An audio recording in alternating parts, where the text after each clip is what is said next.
At 9 months pregnant, I was in the final stretch of my term, and my body heavy with a baby due any day. But my husband, Vito Falcone, underboss of the family, had locked me away. He held me in a sterile underground medical room and injected me with a labor suppressant. As I screamed in agony, he coldly told me to endure it. Because his brother's widow, Scarlett, was expected to go into labor at the exact same time. A blood oath he'd made with his late brother declared that the firstborn son would inherit the family's lucrative West Coast territory. That inheritance belongs to Scarlett's child, he said. With Demon gone, she is utterly alone and destitute. You have my love, Alessia, all of it. I just need her to deliver safely. Then it's your turn. The drug was a constant, agonizing torment. I begged him to take me to a hospital. He grabbed me by the throat, forcing me to meet his icy gaze. Stop the act. I know you're fine. You're just trying to steal the inheritance. To get ahead of Scarlett, you'll stop at nothing. My face was ashen. My body convulsed as I managed a desperate whisper. The baby's coming. I don't care about the inheritance. I just love you, and I want our child to be born safely. He sneered. If you were really that innocent, if you had an ounce of love for me, you wouldn't have forced Scarlett to sign that prenup, waiving her child's inheritance rights. Don't worry, I'll be back for you after she's given birth. You're carrying my own flesh and blood, after all. He kept a vigil outside Scarlett's delivery room all night. It was only after seeing the newborn in her arms that he remembered me. He finally sent his second in command, Marco, to release me. But when Marco finally called, his voice was shaking. Boss, the missus and the baby, they're gone. In that moment, Vito Falcone shattered. At 9 months pregnant, I was in the final stretch of my term, and my body heavy with a baby due any day. But my husband, Vito Falcone, underboss of the family, had locked me away. He held me in a sterile underground medical room and injected me with a labor suppressant. As I screamed in agony, he coldly told me to endure it. Because his brother's widow, Scarlett, was expected to go into labor at the exact same time. A blood oath he'd made with his late brother declared that the firstborn son would inherit the family's lucrative West Coast territory. That inheritance belongs to Scarlett's child, he said. With Demon gone, she is utterly alone and destitute. You have my love, Alessia, all of it. I just need her to deliver safely. Then it's your turn. The drug was a constant, agonizing torment. I begged him to take me to a hospital. He grabbed me by the throat, forcing me to meet his icy gaze. Stop the act.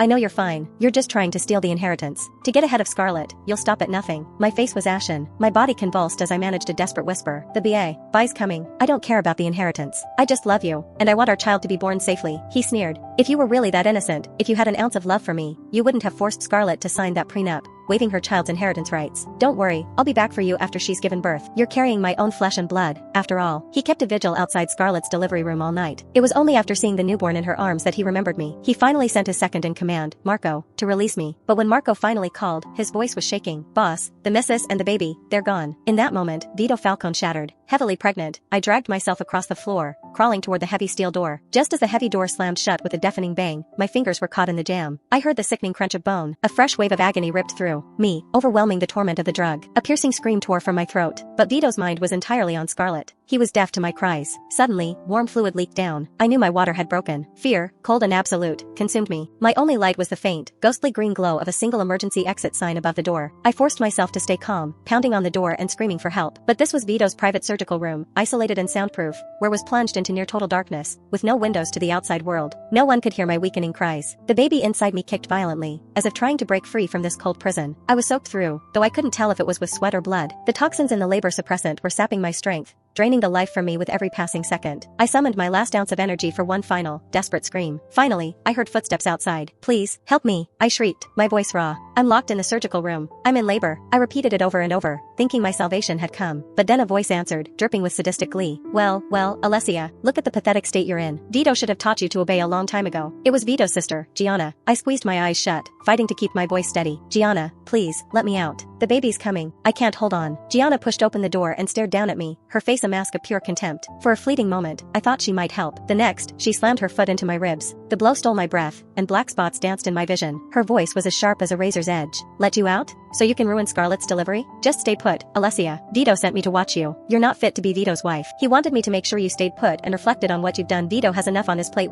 How'd you causing more trouble? Scarlett's child will be the heir to this family. Your little tricks won't change that. Another violent contraction ripped a scream from my lips. Tears streamed down my cheeks as I gasped. My child won't be part of the family business. I'll give up everything. Get a message to Vito. Let me go. I will vanish from this family and never look back. I swear on it. My screams seemed only to infuriate her. She scowled. Slut. Who do you think you're seducing with all that noise? Pathetic. Then she keyed her walkie-talkie, contacting Vito. The combined agony of the drug and the impending birth was tearing my soul apart. No problem, Vito. Don't worry. I'll keep a close eye on her, she responded. When I heard Vito's voice, a flicker of hope ignited within me. He had to care about me. He had to care about our child. I screamed with all my might. Vito, the baby is coming. Right now. Please, have Gianna take me to the hospital. Now, I cried out, my voice AW. Eek, uncontrollable tremble. Gianna hesitated. I heard her whisper into the walkie-talkie, Vito, I'm starting to think this is true. The way she's screaming, I don't believe she's putting on an act. Maybe I should take her to the hospital. He's your only child, after all. If something happened, Vito paused for a few seconds, as if considering it. Then his tone softened. Fine then, you can take her. Just then, a delicate voice purred from his end. Vito, darling, I'm thirsty. Could you bring me some champagne? The doctor says I need to relax if I'm going to have the strength to deliver our little prince. Oh, is Alessia in labor? It's nothing, darling. It doesn't even hurt. Honestly, I feel like I could train for a marathon. Alessia is a strong woman. She'll be fine. Of course it didn't hurt for her. The family's entire medical team and resources had been diverted to her lavish, state-of-the-art private delivery room. She was being treated like a queen. Scarlett's few words were all it took to change everything. To change Vito's mind. His voice turned to ice. What could go wrong? It's an act. She's trying to trick you into letting her out. Don't believe it. Trusting her will only make you look like a fool. The walkie-talkie clicked dead. Stung by Vito's rebuke, Gianna turned her fury on me. She reached into a leather case and pulled out a snake, advancing on me. You want to know what real pain is? Then let me teach you a lesson. Have a taste of my pet. Gianna held the black viper in front of my face. Its forked tongue flicked in the air as its cold scales brushed against my arm. No. Before I could scream the word, sharp, searing pain shot through my arm as the viper's fang sank deep into my flesh. Venom burned through my veins like acid, each heartbeat pumping the poison deeper into my body. I forced myself to remain calm, one hand clamped protectively over my stomach, the other pressing desperately against the wound. But the venom was an coagulant. Blood gushed from the wound, thin and dark, refusing to clot. I curled into a ball, shivering, too afraid to even move. My snake is very well behaved, it never bites. Gianna cooed, retrieving her snake. But as she drew it back, she felt its scales turn slick in her hand. She glanced down and saw dark blood dripping from its fangs. My vision began to blur. It felt as if 1,000 blades were shredding my womb from the inside. The snakebite on my arm was already a deathly shade of purple-black, and blood still oozed from the wound. I could feel my life draining away, bit by bit. Gianna didn't leave. Her expression twisted from satisfaction to a crazed fury. You bitch. What did you do? Her boot slammed into my abdomen. The force of the blow nearly made me pass out again. My Medusa, she shrieked. You crazy woman.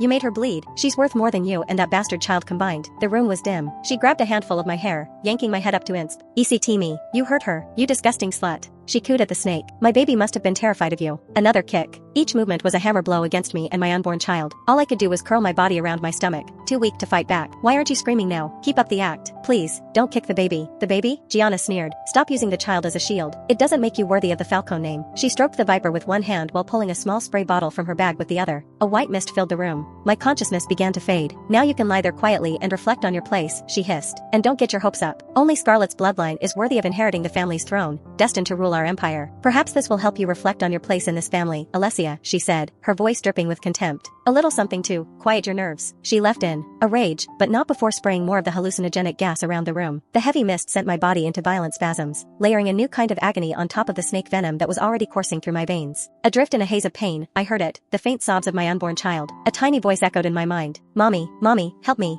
It was my baby's voice. In the hallucination, I saw a small figure reaching out to me. Mommy, I'm so scared. It hurts so much. Baby, mommy's here. I reached out a trembling hand, trying to embrace him, but my arms closed on empty air every time. I was supposed to welcome my baby today, to hold him tight in my arms. He was just a breath away. Why was fate so cruel to me and my child? My spirit finally broke, and tears streamed silently down my face. Despair, sharp as a dagger, pierced my heart. I gently stroked my belly. My sweet baby, mommy failed you. If there is a next life, I hope you are born into a loving family. Where your parents cherish each other. My breathing grew faint, the blood thickening in my veins. Suddenly, the door clicked open, and a blinding light flooded the room. My God, seeing me lying in a pool of blood, the family doctor recoiled in horror. My God, who are you? What did you do to make the boss punish you like this? Even as a doctor, his first instinct wasn't to save me. I'm Vito's wife, I rasped. With a great effort, I lifted my hand to show him my wedding band. The engraved initials were caked with blood, but the letters for Vito and me were faintly visible. He recognized the ring and moved to help, then hesitated. He paused, then cautiously dialed Vito's number. Boss, I found Mrs. Alessia in the underground surgical room. Her condition is critical, she's lost a lot of blood, and it looks like she's been poisoned. Vito's reply was laced with suspicion. Poisoned? That's impossible. She's not bleeding, doctor. That's my sister Snake's blood. Gianna L. Reddy called me,